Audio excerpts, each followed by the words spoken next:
تخيل يومك يبدأ وعندك 1000 حاجة لازم تخلصها، الشغل، الدراسة، الجيم، الأهل، الصحاب، وأهدافك اللي انت مأجلها، وفجأة اليوم خلص وما حسيتش انك عملت حاجة. كل يوم بتقول بكرة هبدأ أنظم وقت، بس يجي بكرة وتلاقي نفسك في نفس الدوامة. طيب ليه؟ المشكلة مش في عدد الساعات، المشكلة في ازاي بتدير وقتك. وانا هنا النهاردة عشان اقولك الحقيقة اللي محدش هيقولها لك. إدارة الوقت مش إنك تشتغل أكتر، إدارة الوقت إنك تشتغل بذكاء.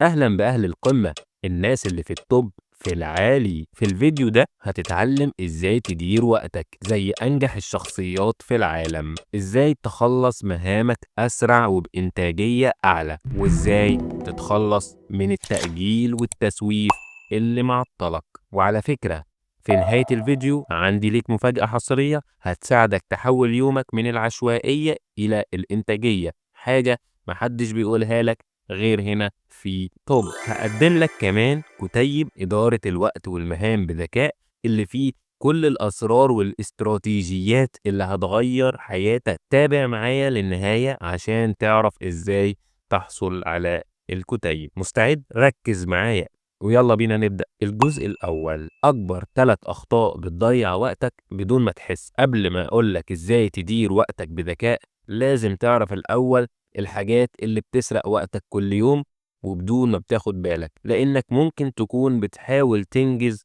لكن في حاجات بسيطة كده بتاخد منك وقت وطاقة بدون فايدة وبدون عائد. وخليني أقولك على 3 أخطاء قاتلة بتضيع وقتك وبتمنعك من تحقيق أهدافك. الخطأ الأول، قائمة المهام العشوائية. كتير مننا بيصحى ويكتب قائمة طويلة مليانة مهام، بس في الآخر بيلاقي نفسه مخلص غير 20% مثلا منها، وبالتالي يحس بالإحباط. ليه؟ لأن المشكلة مش في إنك مش شغال، المشكلة في إنك مش محدد أولوياتك. في فرق ضخم بين إنك تكون مشغول وإنك تكون منتج. الحل، استخدم قاعدة 80-20. 80% من إنتاجك بيجي من خلال 20% من مهامك. يعني مش كل المهام عندها نفس التأثير، في حاجات أساسية لو ركزت عليها هتحقق نتائج أكبر بوقت أقل. يعني بدل ما تعمل 10 حاجات مش مهمة، ركز على أهم حاجتين 3 وهتلاقي نفسك حققت أكتر وبجهد أقل. الخطأ الثاني، فخ تعدد المهام. لو كنت فاكر إنك لما تعمل 5 حاجات في نفس الوقت ده هيخليك تنجز أكتر، فأنت في الحقيقة بتضيع وقت أكتر. الدراسات بتقول إن تعدد المهام بيقلل الإنتاجية بنسبة 40%، لأن عقلك مش مبرمج يشتغل على أكتر من حاجة بتركيز كامل في نفس الوقت. كل مرة بتتنقل ما بين المهام مخك بياخد 20 دقيقة عشان يرجع لتركيزه الأصلي. الحل، تقنية التركيز العميق. بدل ما تشتت نفسك بين 5 حاجات، ركز على حاجة واحدة لمدة من 25 دقيقة ل50 دقيقة بدون أي مقاطعات، وبعدها خد راحة قصيرة. هتتفاجئ قد إيه إنتاجيتك هتتضاعف لما تخلي كل تركيزك على مهمة واحدة بس في كل لحظة. الخطأ الثالث، الوقت الضايع على السوشيال ميديا. انت بتدخل تشوف اشعار سريع وبعدها تلاقي نفسك عدى ساعة كاملة وانت بتتفرج على فيديوهات وريلز ملهاش علاقة بحياتك. المشكلة ان السوشيال ميديا معمولة عشان تسرق انتباهك، واي دقيقة بتضيع هناك هي دقيقة كان ممكن تستثمرها في حاجة مفيدة. الحل، تقنية المهام المؤقتة. خصص وقت معين في اليوم لاستخدام السوشيال ميديا، مثلا 30 دقيقة بالليل، وابعد عنها تماما خلال وقت العمل. وهنا هنطبق قاعدة بسيطة، استخدم الوقت بدل ما هو اللي يستخدمك. دلوقتي انت عرفت 3 أخطاء قاتلة بتضيع وقتك بدون ما تحس، والمفاجأة مجرد انك توقف الأخطاء دي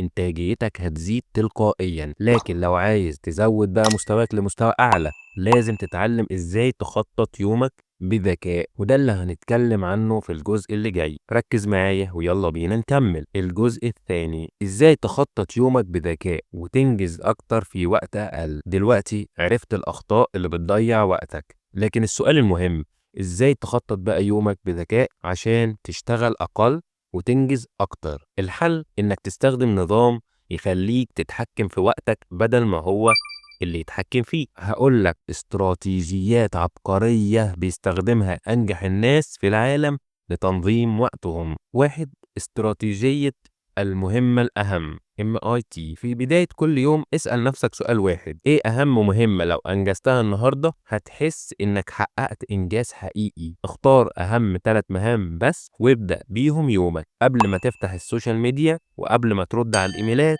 وقبل أي حاجة، لأنك لو بدأت يومك بالحاجات التافهة أو المش مفيدة عقلك هيتعب وهتلاقي نفسك مش قادر تنجز الحاجات بقى المهمة. لكن لو بدأت يومك بالمهام الكبيرة المهمة أي حاجة بعد كده هتكون سهلة. خدها قاعدة عندك: لو كل يوم أنجزت أهم 3 مهام بس بعد شهر هتلاقي حياتك اتغيرت. 2. تقنية التايم بلوكينج، تقسيم الوقت. عارف المشكلة اللي بتحصل لما تبدأ مهمة وفجأة تلاقي نفسك بترد على رسالة وبعدين تروح فاتح انستجرام وفجأة اليوم يخلص منك؟ الحل هو إنك تحجز وقت لكل حاجة في يومك بالظبط زي مواعيد الاجتماعات كده. بدل ما تقول هشتغل على المشروع ده النهاردة، لا، حدد وقت محدد: هشتغل على المشروع ده من الساعة 10 ل 12 الظهر، وهشتغل على المشروع ده بدون أي مقاطعات. حط وقت للراحة، وقت للسوشيال ميديا، وقت للترفيه، عشان ما تحسش إنك مضغوط. كل دقيقة في يومك لازم يكون ليها هدف، حتى لو الهدف ده هو الاسترخاء. جرب الطريقة دي وهتتفاجئ قد إيه إنتاجيتك هتزيد بدون أي مجهود إضافي. 3. تقنية الطماطم بومودورو. ايه المشكلة اللي بتحصل لما تبدأ شغل او مذاكرة؟ انك بعد شوية كده تحس انك مش قادر تكمل والتركيز يقل منك تدريجيا. الحل هنا هو تقنية الطماطم بومودورو اللي بتعتمد على مبدأ ان عقلك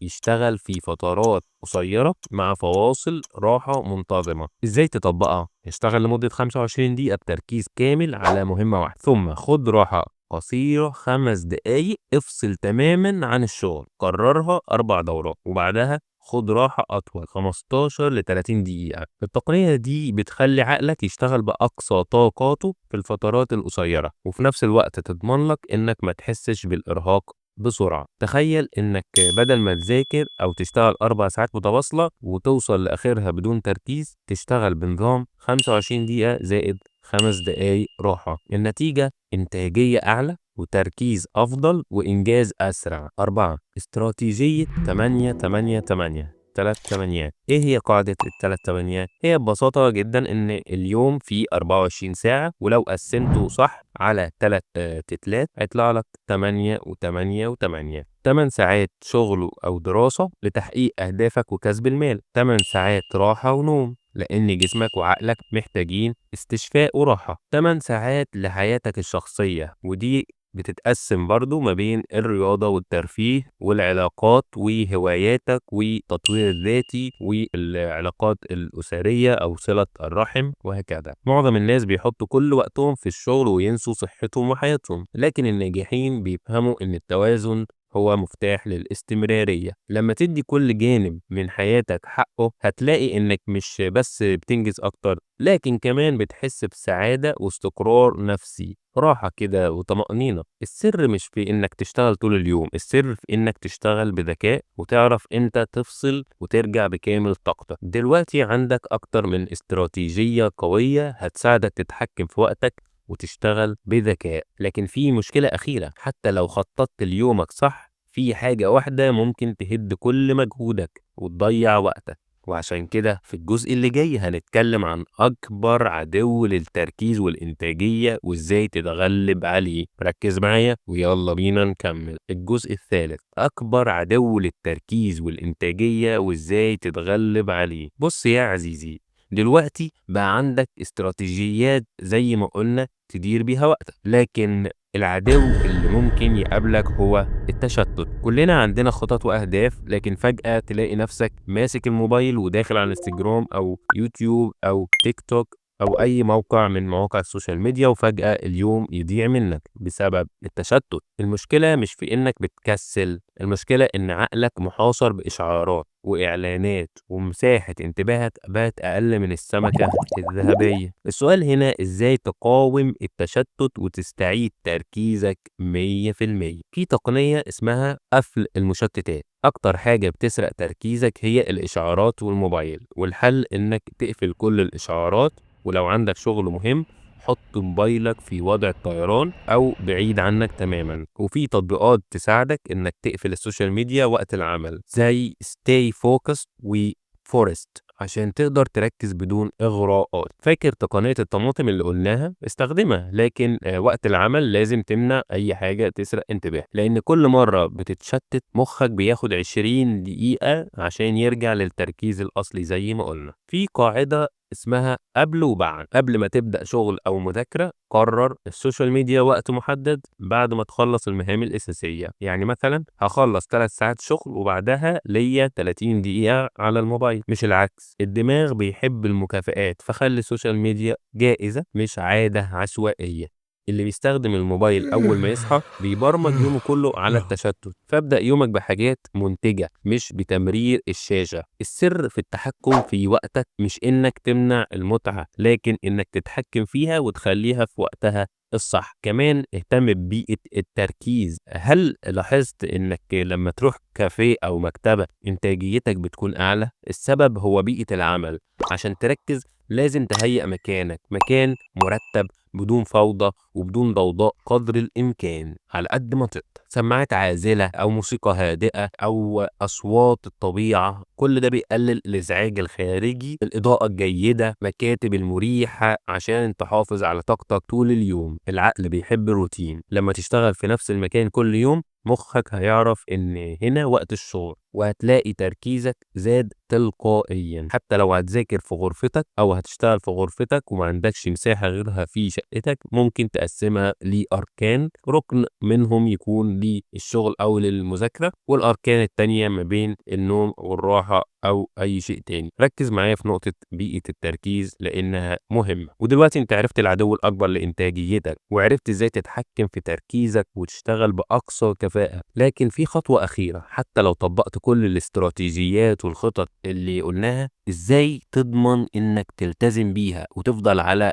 الطريق السليم؟ وعشان كده في الجزء اللي جاي هنتكلم عن حاجة مهمة قوي، فخليك معايا. هنتكلم عن إزاي تبني نظام يومي يخليك تنجح بدون مجهود. ركز معايا ويلا بينا نكمل. الجزء الرابع، إزاي تبني نظام يضمن نجاحك وبدون مجهود. دلوقتي زي ما قلنا احنا عرفنا ازاي ندير الوقت وازاي نخطط اليوم مظبوط وازاي نسيطر على التشتت، بس في مشكلة أخيرة. السر الحقيقي للنجاح مش في إنك تشتغل كتير، لكن إنك تبني نظام يومي، روتين. هقولك على 3 أسرار هيخلوك تلتزم بأي خطة وتحافظ على إنتاجيتك طول العمر. السر الأول، قاعدة ابدأ صغير بس يوميا. أكبر غلطة الناس بتقع فيها إنها بتحاول تغير حياتها بالكامل في يوم وليلة، لكن النجاح الحقيقي مش بيجي كده، إنما بيجي من التراكمات الصغيرة. ابدأ بعادة صغيرة جدا. لو عايز تقرأ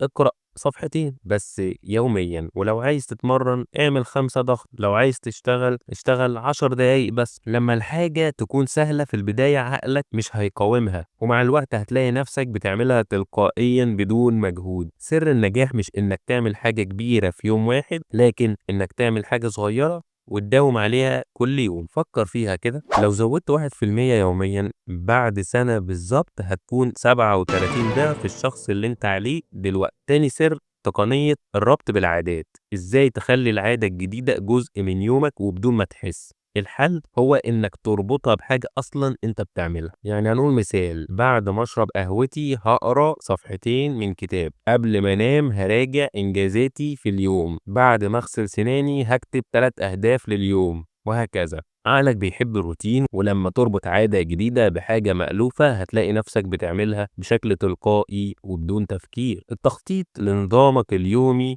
مش محتاج قوة إرادة، بس هو محتاج ذكاء. تالت سر، قاعدة تتبع التقدم. لو مش بتتتبع إنجازاتك، عقلك هيحس إنك ما بتعملش حاجة وهتفقد كل الحماس بسرعة. الحل إيه؟ إنك كل يوم في نهايته اسأل نفسك 3 أسئلة: إيه أكتر حاجة أنجزتها النهاردة؟ إيه العادة اللي حافظت عليها النهاردة؟ إيه اللي ممكن أطوره بكرة؟ مجرد إنك تشوف تقدمك حتى لو بسيط هتحس بالحماس وهتبدأ تكمل وتبني نجاحك يوم بعد يوم. زي ما قلنا العقل بيحب الفوز حتى لو كان بسيط، فلما تدي لنفسك إحساس التقدم هتحافظ على استمراريتك وبدون مجهود. دلوقتي عندك 3 أسرار قوية هتساعدك تبني نظام يومي يضمن لك نجاح وبدون تعب. لكن خليني أقول لك حاجة، السر الحقيقي مش في إنك تسمع النصايح، لكن إنك تبدأ تطبقها من النهاردة. وعشان كده جايب لك حاجة خاصة جدا هتساعدك تحول كل اللي انت سمعته النهاردة لخطة عملية. استعد للمفاجأة اللي وعدتك بيها، ركز معايا ويلا بينا نكمل. دلوقتي المفاجأة اللي وعدتك بيها إني جمعت لك كل الأسرار والخطوات العملية في كتيب خاص اسمه دليلك لإدارة الوقت والمهام بذكاء.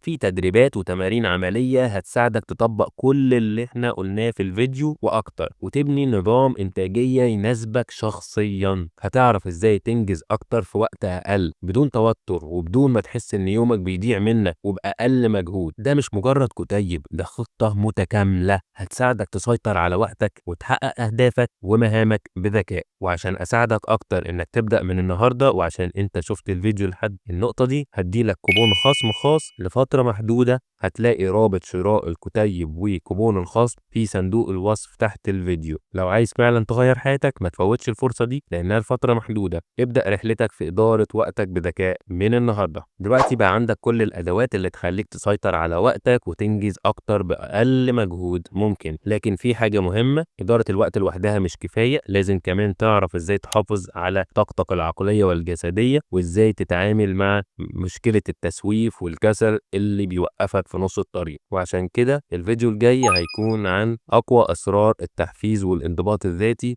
إزاي تخلي الحماس شغال طول الوقت وتكمل لحد ما تحقق هدفك. اضغط على الفيديو اللي ظهر قدامك وما تنساش تشترك في القناة وتفعل الجرس لأن اللي جاي أقوى وأجمد. أنا مستنيك في الفيديو الجاي، يلا بينا علشان أنا وإنت في التوب في العالي.